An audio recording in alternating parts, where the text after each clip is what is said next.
আজকের আমার ঘুরতে যাওয়ার জায়গা বজবজ।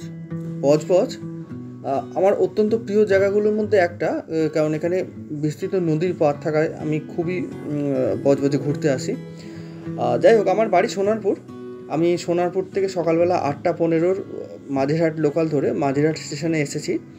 এখন পরবর্তী বজবজ ট্রেনের জন্য আমি অপেক্ষা করছি। মাঝেরহাট স্টেশনটা বেশ পরিষ্কার পরিচ্ছন্ন এবং অতটা ভিড়ভাট্টা নেই। আমি একা বসে রয়েছি। বজবজ যাওয়ার ট্রেন প্রায় 10টার কাছাকাছি, মানে 9:50। ট্রেন এসে গেল, আমি উঠে পড়লাম, নামলাম আকরা স্টেশন। আধ ঘন্টা নেমে গেলাম বজবজ স্টেশন। এই বজবজের নাম এখন হয়েছে কোমাগাথা মারু। কী করে হয়েছে, কেন হয়েছে বলবো, চলুন আগে কালীবাড়িটা ঘুরে আসি। বজবজে বিখ্যাত হচ্ছে কালীবাড়ি। এই কালীবাড়ি সম্বন্ধে আপনাদের একটু দু চার কথা বলি। আজ থেকে প্রায় 125 বছর আগে, যদিও এগুলো জনশ্রুতি, 1892-93 সালে বলা হয় এখানে ডাকাত ছিলেন, দয়াল ঠাকুর ছিলেন এবং পার্শ্ববর্তী শ্মশান আছে। এই হলো সেই কালীবাড়ি। এই কালীবাড়ি আমরা যেদিন ফটোশ্যুট করেছি সেদিন অম্বুবাচী ছিল, সম্ভবত অম্বুবাচীর জন্য বন্ধ ছিল, তবে এক্স্যাক্ট রিজন জানি না। তবে আমি এই কালীবাড়িতে অনেকবার এসেছি, পুজোও দিয়েছি। এবং বজবজে খুব প্রাচীন কালীবাড়ি এবং বজবজের মানুষেরা প্রায় এসে থাকেন এবং বড় বড় উৎসব হয়। চলুন এবার বজবজের সম্বন্ধে জানি। কোমাগাথা মারু একটি জাপানি জাহাজের নাম, যা 1914 সালে হংকং থেকে বের হয় এবং এটা টার্গেট ছিল কানাডা যাওয়ার। 376 জন পাঞ্জাবি নিয়ে, যারা কিনা ব্রিটিশ ইন্ডিয়ার পার্ট ছিল, তারা কানাডায় পলায়ন করার চেষ্টা করে। কিন্তু কানাডা এই 376 জনের মধ্যে 352 জনকে, মানে 352 নাম্বারকে রিফিউজ করে তাদের এন্ট্রি দিতে, কানাডাতে ইমিগ্রেশন করতে। সেই সময় সেই জাহাজ আবার কোমাগাথা মারু ফিরে আসে এই বজবজের কাছে। এবং সেই সময় ব্রিটিশ ইন্ডিয়া এই যে গ্রুপ 352 জনের যে গ্রুপ, এনাদের শ্যুট আউট করে মেরেই দেয়। সেই ছবির দুষ্প্রাপ্য ছবি পেয়েছি, আমি একটু দেখানোর চেষ্টা করছি। এই পাঞ্জাবিরা গেছিলেন, আর যে শ্যুট আউটের ছবি আপনাদের দেখালাম এক্ষুনি, আরেকবার দেখানোর চেষ্টা করছি। এটা 1914 সালের ঘটনা। 376 এই সেই শ্যুট আউটের ছবি। 376 জন কানাডা যেতে চেষ্টা করেছিলেন এবং 352 জনকে ফেরানো হয়। এইভাবে বেঁধে শ্যুট করে দেওয়া হয়। এবার আমাদের গন্তব্য আছিপুর। এই আছিপুর নামটা কিভাবে হয়েছে সেটা সম্বন্ধে একটু বলি। প্রায় 300 বছর আগে অ্যাচিউ টং নামে একজন চা ব্যবসায়ী হুগলি নদীর তীরে এই আছিপুর স্থাপন করেন এবং তার নাম অনুসারে এই জায়গার নাম হয় টং আছি। এখানে এখন তো আর আপনি চাইনিজদের দেখতে পাবেন না। এখানে প্রচুর চাইনিজ ছিল এবং চামড়া ও সুগারের মানে ট্রেডিং এবং বিভিন্ন রকম বাণিজ্যিক উৎপাদন হতো। এখন যেটা হয়েছে, এখন ওনাদের একটা মন্দির রয়ে গেছে, এটাকে এনারা স্থানীয়রা চাইনিজ মন্দির বলে। ফেব্রুয়ারি মাসে এখানে উৎসব হয়, কিন্তু সমস্ত চাইনিজরা এখন চলে যাওয়ায় আপনারা সেই উৎসব দেখতে পাবেন না। যদি ফেব্রুয়ারি মাসে যান দেখতে পাবেন। এরপর আমরা চললাম আছিপুর ঘাট। এটাও একটা প্রিয় জায়গা আমার। তো আছিপুরে কিন্তু আর চাইনিজ নেই, কিন্তু একসময় চামড়া এবং সুগার, যেটাকে বলা হয় সুগার কেন, এটা একটা প্রচুর বিজনেস এখানে ছিল। এটা একটা ঐতিহাসিক গুরুত্ব আছে। তো যাই হোক, আমরা যেদিনকে গেছিলাম এই ঘোর বর্ষা, আমরা আছিপুর ঘাটের কাছাকাছি পৌঁছতে বেশ ভালোই বৃষ্টি নেমে গেল এবং ওই ওপারে হুগলি নদী এবং রাস্তার ধারে আমি একটা ট্রেকারে বসে রয়েছি এবং বেশ এনজয় করছি। আমরাও দেখাতে চেষ্টা করছি। এইবার দেখুন, এই হচ্ছে আছিপুর ঘাট এবং ওই দূরে বড় বড় নৌকো চলছে। এই আছিপুর ঘাট দিয়ে ওইদিকে আপনি এই আছিপুরের এদিকটাকে বলা হচ্ছে বজবজের আছিপুর, আর ওই দিকটা হচ্ছে উলুবেড়িয়া। নিয়মিত খেয়া পারাপার করে এবং লঞ্চ দাঁড়িয়ে আছে দেখতে পাচ্ছেন, মেঘলা আকাশ আর দারুণ বৃষ্টি হচ্ছে ঝিরঝির ঝিরঝির করে। আর দূরে দেখুন জাহাজগুলো দাঁড়িয়ে আছে, আবার কিছু একটা জাহাজ আমি একটু জুম করে তুলতে চেষ্টা করছি, চলছে। আর দুর্দান্ত পরিবেশ, আমার এত সুন্দর লাগছে। মানে শুধু যে দেশ বিদেশ বেড়ানো না, বাড়ির কাছেও যে এত সুন্দর পরিবেশ থাকে, মন মুগ্ধ করে দেয়। অসাধারণ ঝিরঝিরি বৃষ্টি পরিবেশ এবং নদীর তীর, শুধু একটু চা চপের অভাব রয়েছে। তো এই আছিপুর ঘাটের আশেপাশে কিন্তু আপনি চাইলেও চা চপ পাবেন না, বেশ জায়গাটা নির্জন। এখান থেকে ঘন্টায় ঘন্টায় উলুবেড়িয়ার লঞ্চ আসে এবং কিছু অটো টোটো দাঁড়িয়ে থাকে, যেগুলো আপনাকে বজবজের বিভিন্ন এলাকা যেমন পূজালি, চড়িয়াল বা স্টেশনের আশেপাশে পৌঁছে দেবে। আর জায়গাটা বেশ ভালোই লেগেছে, আমি তো মাঝে মাঝেই আসি। চলুন এবার যাওয়া যাক আমাদের নেক্সট গন্তব্যে। আমাদের নেক্সট গন্তব্যে যাওয়ার আগে আমরা আরেকটুখানি দাঁড়িয়ে ফটো তুলছি।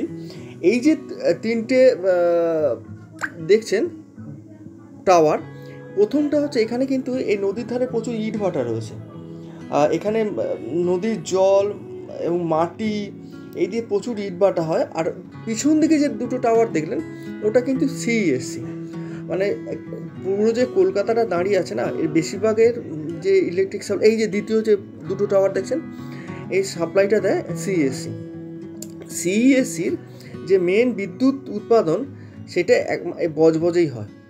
এবং আপনি সারা বজবজ জুড়ে দেখতে পাবেন বড় বড় লরি এদিক থেকে ওদিক যাচ্ছে, যেগুলো হয় ছাই, মানে এই যে বয়লার থেকে যে ছাইটা উৎপন্ন হয় না, সেই ছাইগুলো ওরা ডেলিভারি, ওই যে দেখুন এই বয়লারের ছাইগুলো ওরা ফেলতে যায়। আর কয়লাটা আসে কীভাবে, বালিগঞ্জ দিয়ে যে রুটটা আসছে আপনার বজবজে, ওদের আলাদা নিজস্ব রুট আছে। পুরো কয়লার ট্রাক, এই হচ্ছে সিএসসির উৎপাদন কেন্দ্র। পুরো কয়লার মানে একদম মালগাড়ি সিএসসির ভেতর ঢুকে যায়, সেটাকে পুড়িয়ে তৈরি হয়। এবার আমরা চলে গেলাম করতে, এই জায়গাটা হচ্ছে নেতাজি পার্ক। এই নেতাজি পার্ক খুব রিসেন্টলি ওপেন হয়েছে, করোনার আগেই বোধহয় ওপেন হয়েছে। এই ঘরগুলোতে শুনেছি থাকা যায়, এটা পূজালি মিউনিসিপ্যালিটির অন্তর্গত এবং খুব সুন্দর সুন্দর নাম এগুলো, বাংলা ছোট ছোট নাম দিয়ে এই ঘরগুলো এতে আলাদা আলাদা করে রয়েছে এবং শুনেছি নাকি এগুলো ঘর ভাড়া নিয়ে থাকা যায়। তবে আমার দেখুন এই ঘরটার নাম হচ্ছে বনানী, এবং এই জায়গাটা হচ্ছে আমার সবচেয়ে প্রিয়।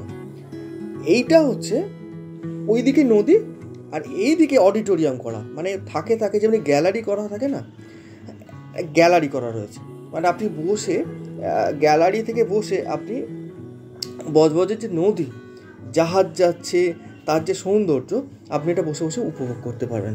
এটা অত্যন্ত সুন্দর করেছে। আর এই পার্কে ঢোকার টিকিট মাত্র 10 টাকা।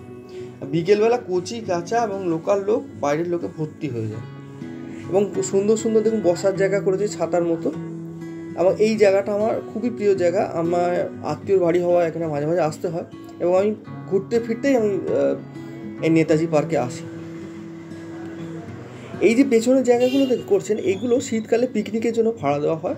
শুনেছি এগুলো 2500 টাকা ভাড়া, মানে এক একটা ছোটো ছোটো রুম টাইপের রয়েছে, এখানে জল বা রান্নার ব্যবস্থা রয়েছে, এগুলো ভাড়া দেওয়া হয় শুনেছি। বনানীর পর এটা বোধহয় টাকি, এরকম ছোট্ট ছোট্ট ঘর রয়েছে এবং পুরো এলাকাটা সবুজ এবং উল্টো দিকে সুন্দর হুগলি নদী প্রবাহিত করছে, একটা মনোমুগ্ধকর দৃশ্য। দেখুন দারুণ দারুণ দারুণ নীল জল, আকাশে মেঘলা করে রয়েছে বৃষ্টি, অসাধারণ। এটা সম্ভবত গুপি গাইন বাঘাবাইনের ভূতের আদলে বা অন্য কোনো রকম কিছুর আদলে একটা ফাইবারের মূর্তি করা রয়েছে শিশুদের বিনোদনের জন্য, খুবই সুন্দর। এটাও শিশুদের বিনোদনের জন্য রয়েছে আপনার একটা জিরাফের মডেল ফাইবারের।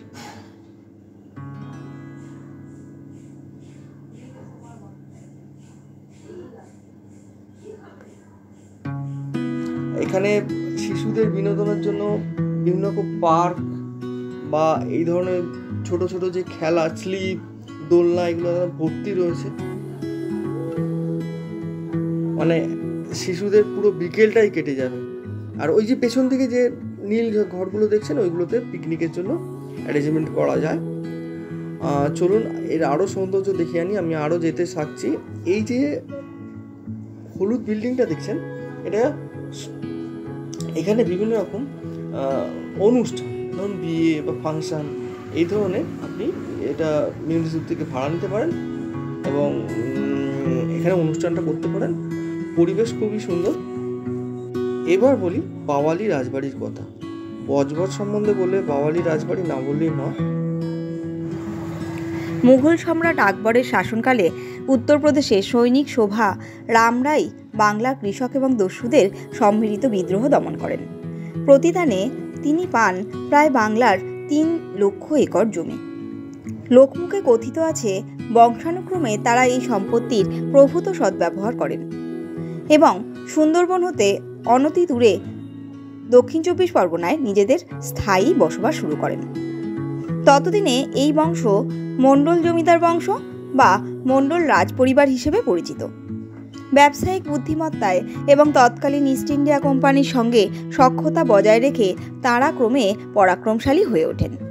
স্থানীয় বায়ুল সম্প্রদায়ের মানুষজন বনবিবি এবং দক্ষিণ রায়ের পুজো করলেও মণ্ডল পরিবার ছিলেন রাধাকৃষ্ণের পূজারী এবং তারাই এই অঞ্চলে প্রথম মন্দির হিসাবে শ্রী রাধাকান্তজির মন্দির প্রতিষ্ঠা করেন।